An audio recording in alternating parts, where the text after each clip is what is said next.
Good news! Maglalaro na si Luka sa playoffs. Chance ng Lakers sa Game 6 versus Rockets. Alamin, tara kwentuhan! Game 6 na bukas mga idol ng Rockets versus Lakers at yung confidence at momentum nasa side ngayon ng Houston. At ayon sa mga expert analysis sa mga betting sites, dihado pa ang Lakers sa Game 6 at yamado sa pustahan ang Rockets mga idol.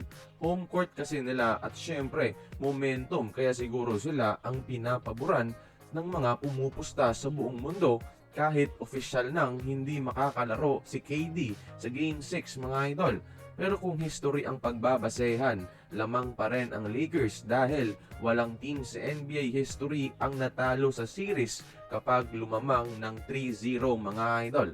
Isang panalo na lang talaga ang kailangan ng Lakers para maka-advance sa next round at syempre motivated si LeBron at mga kakampi niya para ipanalo ang Game 6 dahil may malaking magandang balita ang naghihintay para sa buong Lake Show community kapag nangyari ito.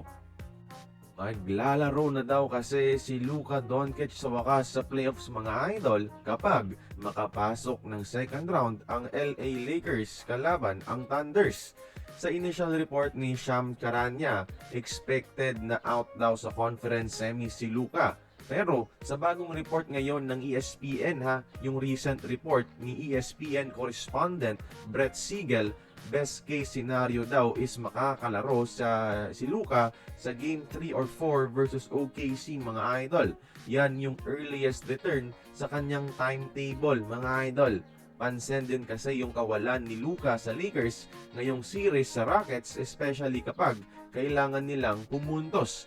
Sana lang maghalimaw si LeBron sa Game 6, bumalik yung rhythm ni Austin Reeves, mag-click si Kennard, at mas maging masipag pa sila sa depensa mga idol para makita pa natin ang pagbabalik ni Luka possibly sa next round at hindi na tayo kabahan kapag may Game 7 pa.